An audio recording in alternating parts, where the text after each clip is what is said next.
brothers, and we're all we got.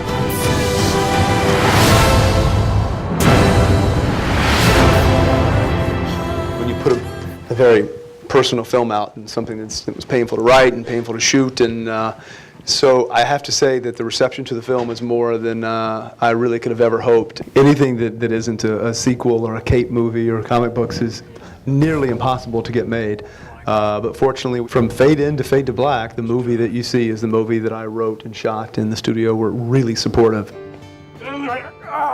It's exhilarating as a director to be standing right next to the lens and watching. Casey's very self-deprecating. Casey is, in my estimation, one of the best actors of my generation. Yes, thank you. It's the truth.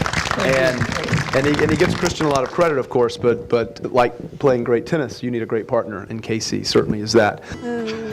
I more or less met him a day or two before we started shooting, and so if there's some like believability or within our relationship or some chemistry that works, you know, I have to attribute it to the fact that Christian is he has that effect on everyone and every movie and every part and every scene. I ain't got that kind of cash lying around. He seems like that person, and he's really not that guy at all. I've come to know him a little bit after the movie, and was surprised to find out that he is.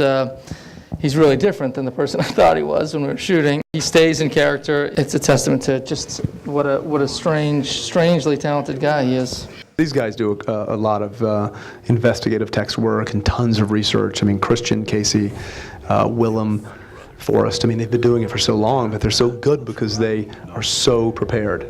I would like to give myself more credit and say I'd planned this out or that out, but a lot of the time it's just that you sort of do enough of the research, you read the script 100 times, and you stare at the wall, and you think about it a lot, and you internalize all that stuff, and you hope that, you know, on that day when you're supposed to be shooting that scene, that something that whatever comes out is appropriate. I generally don't particularly like to rehearse because when you do, the performances become stale. It really adds a sense of electricity. They come in and you see just this scene come to life in ways that Casey and Christian didn't prepare. I'm certain of it. I've never seen Christian this vulnerable in a performance, and he just bared his soul, as did Casey. And it's so exhilarating as a director to see time and time and time again performances like that come alive. Nothing wrong with working for a living. Working for a living? I gave my life for this country. And what's it done for me? Huh? What's it done for me? That comes from living entirely in the moment. And when I'm sitting right next to the lens and I see that, and I turn to my cameraman, who's also the operator, my DP, and I say, please tell me you got that. I really wanted Woody for this part because for 20 or 25 years we have all watched Woody, who's filled with humor, and he's kind, and he's just a really great guy. And I wanted to see a side of Woody that none of us had ever seen. Your mom teach you to barge in like that? You got a problem with me?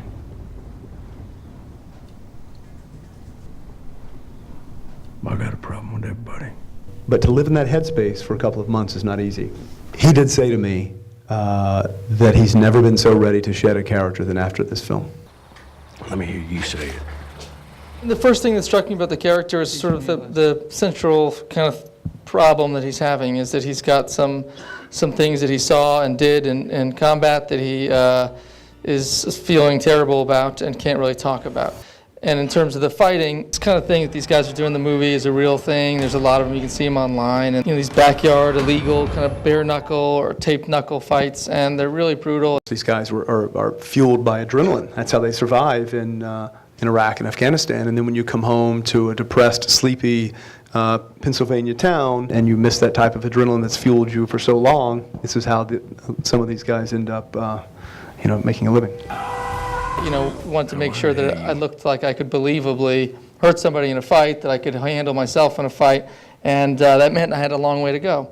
So we had, did a lot of started physical training right away, and worked with a professional boxer, an Olympic boxer, and who had, working with actors is way, way beneath what he does. He kind of took one look at me, and I think thought like this was going to be the biggest failure of his career. And but then every day we worked, and he kind of got me at least to a place where I looked like someone who could throw a punch and take a punch. And the most important part of the character was thinking about the experiences that that people had in combat, and they come home really shaken and they would always use adjectives like the ones I talked to, like broken or shattered, or they felt just black inside or empty. Maybe the yellow ribbons are gone, and we don't help them as much as we can and as much as we should, because they come back and have been taught, much like his character, to fight 10, 12 years to protect us, and then when they come back, he has no other skill set, for the most part, other than to fight, which is literally how his character makes a living. And it touches me and it moves me, and the more I think that vets can see themselves on screen, the better.